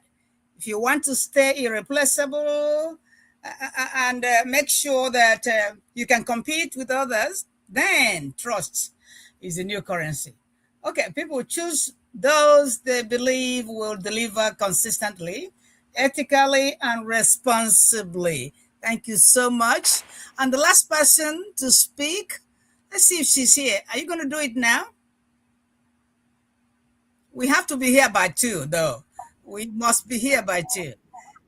Um, so Mary is the last Yes, I am. person to speak. Good evening, everybody. Go ahead. Good evening, everybody. Can you hear me clearly? Yes, we can hear you. We can hear you. Go ahead. Loud and Hello, can clear. you all hear me? If you can hear me, please kindly let me know.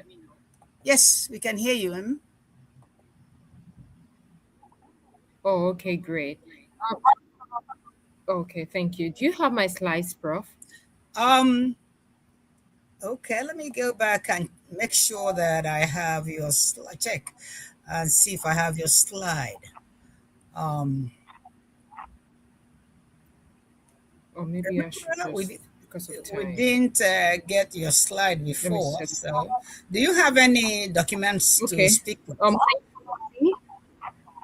can you see my slide, please? I can see it. I can see your slide. But anyway, you can speak. Go ahead and do what you can do. Okay, so my name is Mary Emmanuel, and I am a banker, corporate finance. I'm a business strategist. I also founded Zipper Life Foods into agribusiness. What I do is to help businesses move from confusion to clarity, putting structures, also profitability. A lot of my colleagues on this call, yes, the various speakers on this call already mentioned a lot, and gave a lot of insight. So I wouldn't want to just, repeat these things, but just to reiterate, um, we know what AI is. So my topic says staying irreplaceable. There's this fear of, oh, would AI take my job away from me? Would it, make me become redundant? Actually, AI is supposed to elevate, is supposed to um, give you speed, is supposed to actually 10x whatever it is you are doing. So you have to position yourself so AI becomes your tool, not your competition. AI can process faster, but then it cannot think like you. God gave you that innate ability to be able to think strategically. God is a creative thinker, is a creative strategist, right? And he gave us that ability of ease to be able to think. So AI, as one of the speaker mentioned, was created by human, right? There is a way that you can put in your words, put in who you really are, and think for yourself. Then just give it to AI to just rephrase from you, for you rather. So you don't need to sound generic like others. So let me just quickly go through this slide. AI can generate reports, but it cannot build trust or close deals for you, just like previous speakers have mentioned, that AI, I've mentioned that you should build trust with, people. AI cannot help you build that trust. It can give you a lot of, reports, it can give you metrics, give you quite a number of things, but it cannot help you build trust with people. The people do not buy into what you do. They buy you. They don't buy into the features. For example, let's say you're selling something, a product. They don't just buy into that product. They are buying you. For me, I'm into banking and business consulting, into agro processing. They don't just buy into just my product. They are buying into me. Who am I? What's my credibility? What's my track record? What's my ability to be able to translate numbers? I deal with figures. So what's my ability to translate numbers into real decisions? So AI can give me the metrics, it can give me the numbers. But then how am I able to translate this into decisions for businesses to be able to make these decisions that they need to make? So AI can draft things, but but you are the one that was going to make your client believe you. You are the one that will make your client trust you. AI can run processes, but it cannot fix a broken business foundation. So in whatever business that you are into, in whatever niche that you are into, right? It's what you feed AI that AI will give you back. It is, they say, garbage in, garbage out. That's just it. It's what you feed it that it will give you back. AI does not know if the business you're working with, if they have human resource issue, if they have, AI doesn't know if they have leakages in their system. you know it doesn't know if maybe they do not have a working CRM. It doesn't know all these things. So it is what you put into it that's going to give you back. So it is you that would now have to create a structured system for what you do. You are the one that would do the diagnostic analysis. You are the surgeon, you are the person. AI is just like a theater equipment. You are the one that is going to take the knife, take the scalpel, take everything to be able to like work with it. So What are the 5 irreplaceable moves? How can you stay irreplaceable? How can you stay irreplaceable so AI does not replace you? Like I mentioned, you have to make AI your tool, not your competition. You need to have that mentality and that mindset that you are not in competition with AI. No, rather you're using AI as a leverage. So you have to own your niche. You have to own your niche that AI cannot fill those shoes. You have to own your niche. For example, for myself, um generically, I could say, oh, me too, food business, I sell this, I sell that. No. But then when I'm like, oh, okay, I help food businesses in Nigeria build profitable system from scratch. That is like a titan niche. And it's the other you have, the deeper you are, the better you are able to how do I say this now? The deeper you are, the more in-depth of knowledge that you have, the better you are able to help the people that you want to help, and the better they trust you. Because let's assume that there let's assume that there are two virtual assistants, right? There's someone that says, oh, I'm a virtual assistant, and there's another person that says, oh, I work with health tech as a virtual assistant. In my head, and let's assume I'm into health, I would say, oh, okay, this person actually understands the health niche. This person actually actually understand what I am going through, and this person might be able to help me better. I'll go for the person who is more niched in the area where I need help than going for a general virtual assistant. So that is just an example. You have to actually niche down in a way that AI cannot fill your shoes, right? And then you use AI as your assistant, not as your replacement. Just like Miss Faith mentioned the other time that she was seeing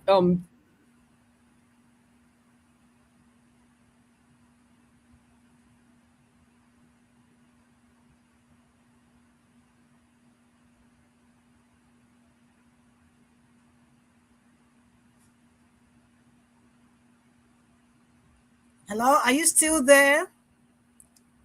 Mary Emmanuel. All right, I think we're not hearing you anymore. Mary, we're not, I think network, I think our network is not cooperating. Hello, Mary, we're not hearing you anymore. All right, I think she actually dropped off. Okay, well, actually we can finish from here, but thank you everybody. She did very well. Everybody did well. I can tell you that. You did great. She talked on staying irreplaceable. That is what we are hammering on.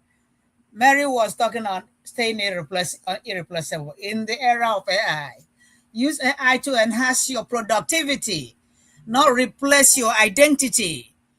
Do not allow AI to replace your identity. Develop critical thinking, emotional intelligence, communication, and lifelong learning so your value continues to grow. Do not just leave everything to AI. Even though AI can help us, but we shall not abandon ourselves to AI. Do you still want to finish up, Mary? I'm going to let you finish up. yeah. We have a few minutes to go, though. Yes, just few minutes. Okay. Yes. So I was saying that you have to be you. So you know your own story. For example, I started as a virtual assistant. I had to learn various things, and then before I started to teach virtual assistants in my academy, from there I had to take on other professional courses, and then from there I began to grow. I entered into the banking industry, taking on various courses, upgrading, upskilling. So this knowledge, I gathered them together and then infuse it into what I do. AI would not know that, oh, I have this kind of experience, I have this kind of experience, I have this kind of experience until I feed it to it and I tell it, oh, okay, this is what I do, this is what I do, this is what I do. I am the one that, for example, if I want to build a prospectus for a client, that prospectus. I know how that prospectus should be built up. I would be the one to feed it. Okay, this is what is in the prospectus. This is it. This is this information. All I need you to do is to refine it for me, and then it will just make it 10 times better. So you have to use AI as a tool. Okay, that leads me to saying that you have to upskill. Don't be scared that, hey, AI will take my job, and you're not upskilling. You have to upskill. What other course do you need to take? Okay, the courses you've taken so far, have you put them into action? Are you actually working with them? What tools do you know how to make use of? AI is not just ChatGPT alone. ChatGPT is the list of AI tools available. There are several other AI tools that you can make use of to achieve your goal. All you need to do is to research and then, fine-tune the things that you do. So AI should be used as leverage, not as your replacement, not as your competitor. You should make use. AI would help me. A prospectus can used back in the days. Prospectus would take, or term sheet. It can take like about 2, 3, 4 days, sometimes a week to finish up. But within 30 minutes, I'm already done. I've already developed it with AI, and then all I need to do is just to edit it, because AI makes mistake. You will see on Claude, on GTP, to tell you that this GTP can make mistake. Claude can make mistake. Be sure to double check, correct it. So that's telling you that even AI can make mistakes. So you have to be the one to strategically think. I think one of the problems that we humans are experiencing this day and time is that we are losing our ability to actually think. We are too lazy to think. We don't want to think. We don't want to do the real job. We just want something that will, be fast, and we just want to be lazy. But this is me putting it to each and every one of us. Don't be lazy. No, no, no, no. Be willing to do to do the work. Be willing to do the work, and just let AI just refine it for you. That is just what AI is supposed to do for you, to refine it for you, to help you to speed up your time. So I wouldn't want to take too much of our time, but then you also have Yes. to invest in relationship. That's the last thing I have to say. Invest in relationship. Build trust with people. You have to build that personal connection. Like I mentioned, they do not buy into your product. They don't buy into your virtual assistants or your graphics design. They buy into you. Who are you? Tell your story and tell it uniquely. Nobody can be you. Thank you very much. And Thank you then so much. just one other thing. Thank you again. Yeah, yes. The other thing I wanted to say is that if you're a business owner, you're an entrepreneur, you're a founder, and you want your business to do better, you want to get things done better. I offer a business growth strategy session where we can review your business. Even if you're a freelancer, we can review your strategy, identify opportunities, and increase profitability to improve your systems and actually create a roadmap for sustainable growth. So you can actually DM me and we can start the conversation. Thank you. Thank you so much, Mary. Thank Thank you, you. Professor. Thank you. Everyone did well, and we are going to be out of here very soon because it's almost 2 o'clock. But I want to thank those of you commenting on the. I have more than 200 comments there, but we didn't get to say thank you to each and every one of you. There is a message on the screen. If anybody can see it, someone with multiple skills. How can he or she niche down where they actually fit? That's from Musa Sando. Can someone give her a reply there? Someone has a question. Yeah. I don't think it's okay for us to just leave without answering our question. Somebody chip Okay, in yes. So that question. I've I actually actually responded, actually dropped a message, a response to her or him, and I said in my response that I dropped in the chat, there's nothing that actually said that you can't play in two niches depending on the skill. What is the difference? If it's skills that are related, for instance, I know I have a friend who is a farmer. He's an organic farmer, but he's also an etiquette and public speaking coach. So it depends on what the skills are and the areas. You could, if you want, if there are two, for instance, and you want to play in both two niches, the only thing is that if they are not related, you may want to have two different brands for that. But if they are related, you have to see how to infuse it. But like I said, there's nothing saying that you can actually play in those or utilize the multiple skills you have, because that's also the the peculiarity of the current generation where we are. Like I mentioned when I was introducing myself, I said, even though I have a 9 to 5 as a head of learning and development, I also have a side business I'm running, which is in the area of natural food processing. So you can see the skills are different. So I had to separate it, but I didn't say, oh, because I'm doing 9 to 5, I should not be doing this. Or because I'm doing that, I should not be working 9 to 5. It is the ability to know, are they related? Are they aligned? How can you separate it? And if you're working, make sure that it's not something that is in conflict with the business that your employer is doing. So we may not give a tailor-made or customized response to you, because there are some questions that I'd love you to ask you to help me give you a better response. But if you could send me a DM too, I would then be able to ask you those questions that will give you a customized response. But the generic response is you can always leverage the skills and build more than one niches. Thank you. Thank you, And her Faith. name is I would actually Celestina like to Okere, speak to just in that. case you're asking who is speaking. And by the way, I'm a teacher. I want to actually contribute to that too. Okay, go I ahead, want to contribute to contribute to that that too. too. Yes, because And we have a I few actually seconds to had go, that though. problem. Yes, I actually had that problem also. I had that problem because I am multi-talented, and I used to think, how can I like bring all this together so it won't look like, oh, today she's this, that, tomorrow she's that, she's this, she's that, and people won't be thinking, oh, is it that she doesn't have a depth that she plays into? So what did I do? I had to like write out everything that I am good at. What is it that I do? What is it that I am actively doing? This, I do that. I listed out everything. And after listing out everything, what are the things that are similar, that are intertwined together? I listed them out. And then what do I actually want to be known for? How do I want to be known? What is the major thing I want to be known for? So in the list of all the things that you are good at, there will be one particular thing that you really want to be known for. I know that there are some times where if you have not really there's this thing that we have in it, that if you have not really been able to carve a niche for yourself in a particular way, or you've not blown, let me just use that word, you've not blown in a particular way, you feel like, I know how to do this, I know how to do that, I don't really know which one would lead me to that part of of you making money from it.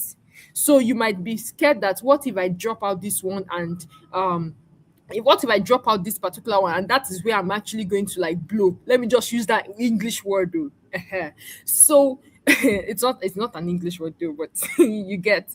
So what I would advise you is that list out all those skills, list out the ones you're very good at. Then what do you really want to be known for? There's that one thing that you want to be globally known for. Then you will now build around it. Well, we can also have a clarity session, so you can send me a message or send me a DM, so we can go deeper into it. I actually had that problem and I was able to fix it. So I believe we can fix it together too. All right, thank you so much. Thank you for answering. I was going to tell her that I'm an accountant. I'm also a math teacher.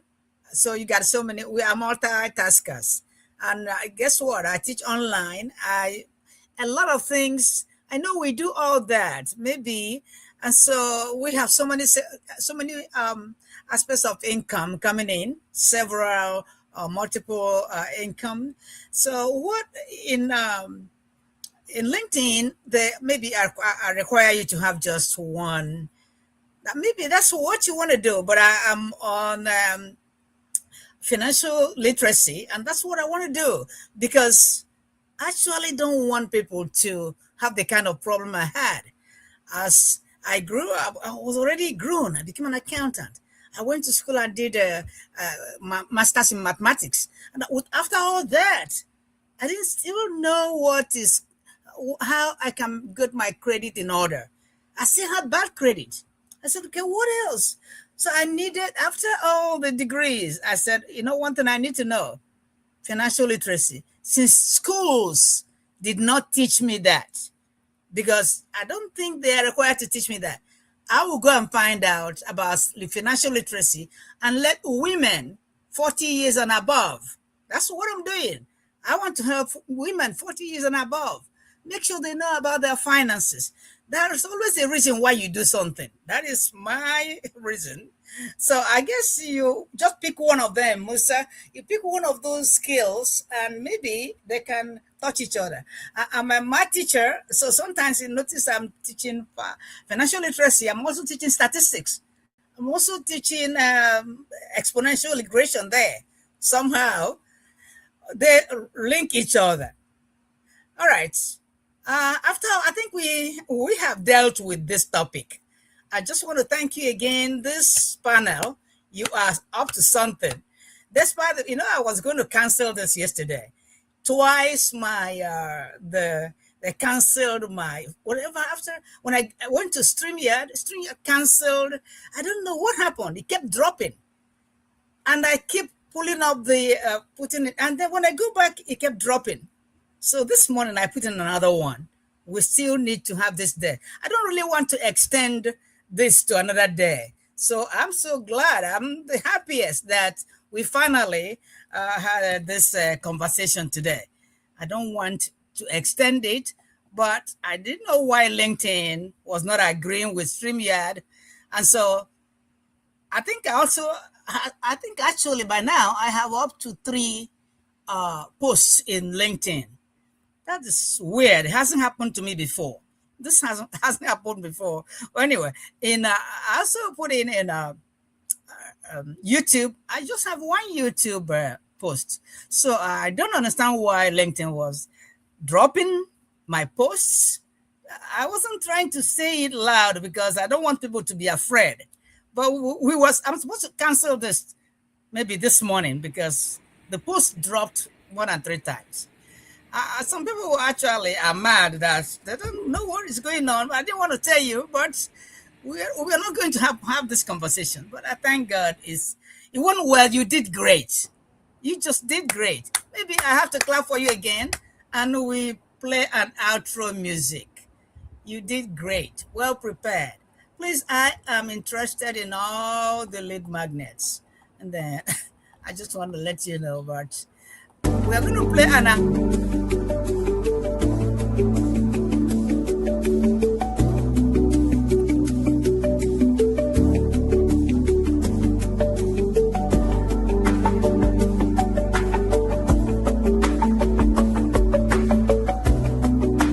So this is an outro music, and we are going to be leaving after that.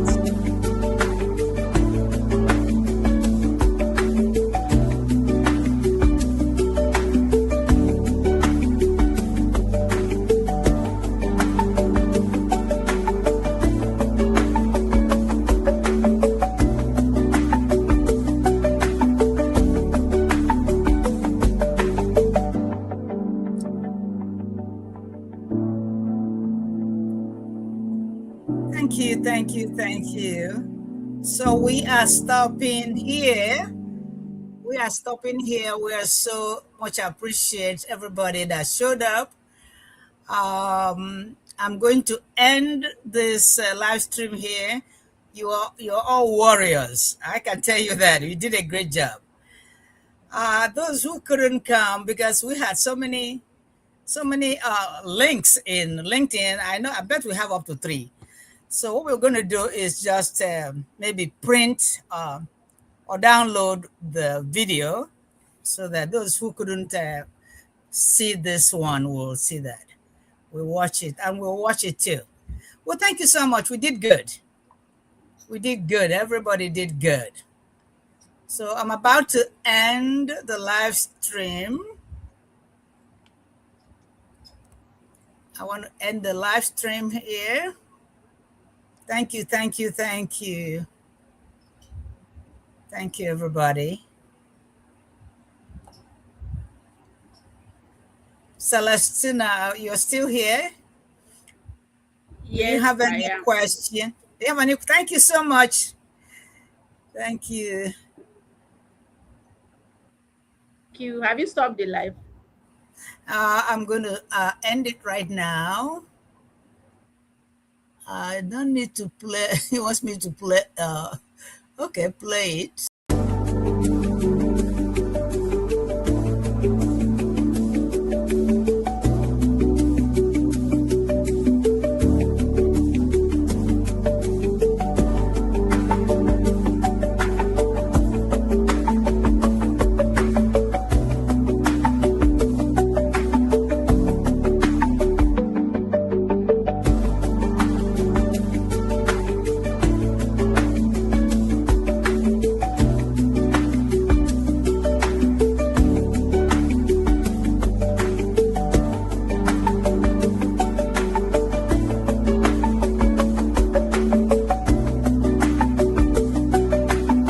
back off.